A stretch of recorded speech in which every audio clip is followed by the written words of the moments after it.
Hello and welcome back to the channel. My name is Dazs and today we're going to talk about how you can improve your tracking to snag shots like this. If you enjoyed this video, I also produce Apex related content on my channel in the description down below. Now, positioning is obviously a key factor, but let us go back to the basics in this video and work on the fundamentals. We'll discuss how AimLab can help work on these fundamentals to improve your overall tracking. What is great about AimLab is the settings already available also for you for Apex Legends. You put in your sensitivity, field of view, boom, you now have the fundamentals all set up to grind out your aim. The amount of practice should vary, so as you watch this video, I would say before playing, grind about 15 minutes total. If you're in the zone and really have fun, you can definitely do each scenario about 4 to 5 times, which in time will quite literally add up.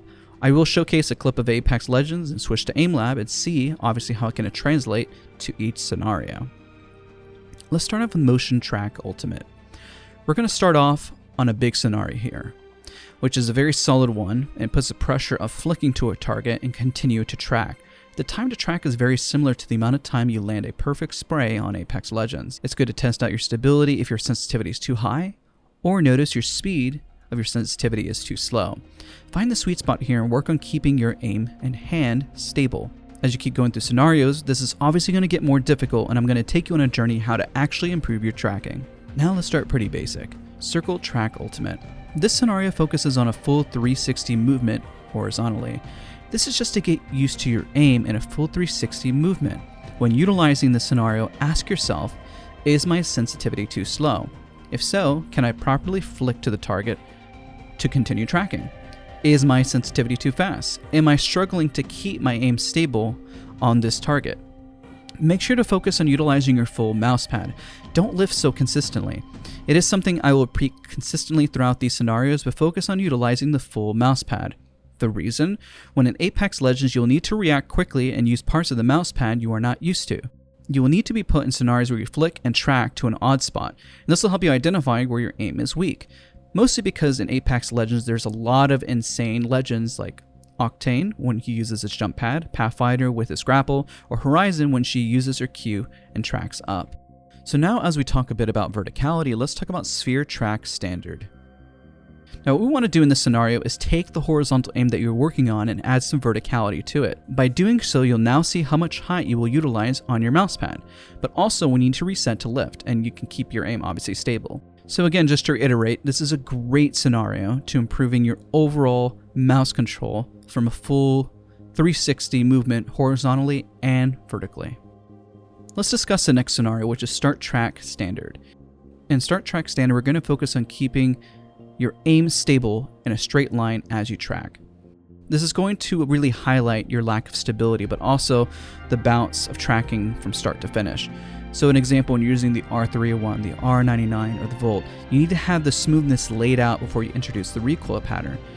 I mean, you have to ask the question, if you can't even keep stable aim on startrack standard, how can you expect to keep stability when you implement recoil? Now to add a bit more verticality to it, a little bit more arc, let's talk about spheretrack 90 standard.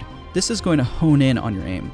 While it has been great getting used to such large movements with your mouse, as you improve your aim and better predict an enemy, you will find you won't require as much dramatic movement. This is going to start on the 90-degree movement in front of you and work on tracking the target in front and keeping as much uptime as possible. In reality, you should never have to lift your mouse. If you use a super low sensitivity, you will naturally, but work on maximizing the full mouse pad.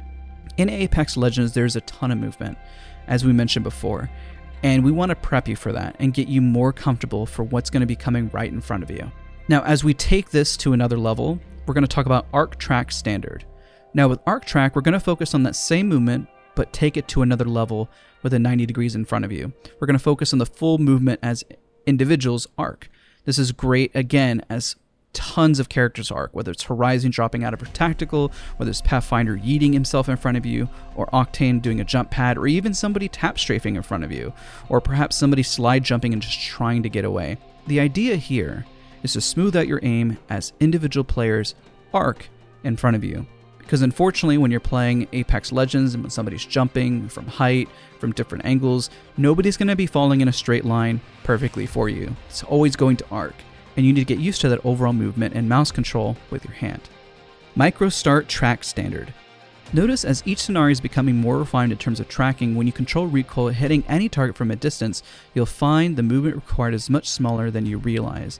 In this scenario, you're going to really focus in on how little you need to move your mouse, but also the speed required to track. This is really great because the control you need for the R99, the Volt, or any gun with any sort of recoil pattern, it's actually a lot smaller, especially at a distance than you realize. It's very much going to be in this specific pattern, and it's going to help you maximize, especially when targets are beyond an 80-meter distance and you have to start to track them. Now there's a ton of scenarios, but I hope that this helps you build a strong base. Now there is a scenario for close fast strafes that I want to highlight, which was created by the community. This is a scenario where 80-80 spam is something you run into quite often in Apex Legends. This scenario is a little faster than Apex Legends, but that's actually not a bad thing. Partly because if you can track this target, going into Apex Legends, you're going to have a much easier time tracking somebody in front of you. Now again, the biggest thing is this scenario obviously has no recoil, but it's going to create a strong base as you improve your aim and you realize how smooth you need to keep your aim to track left and right. Now what we discussed here is a strong, solid 8 scenarios to improve your tracking on Apex Legends. Even doing each of these scenarios once is going to result in about 8 minutes, a little bit more obviously from the load time between each one. If you do this playlist twice, boom, you're easily at 15 minutes. If there's a scenario on this list specifically you're struggling on, don't hesitate to put a little bit more time into it. Find the one that frustrates you the most, and that's actually going to be the scenario that's going to help you improve the most on Apex Legends. Don't forget, if you enjoyed this video, to support by leaving a like, subscribe here on the official AimLab channel, and check the description for everything AimLab because there's so much here devoted to help you improve your aim. Thank you so much for watching, and we'll see you all next time.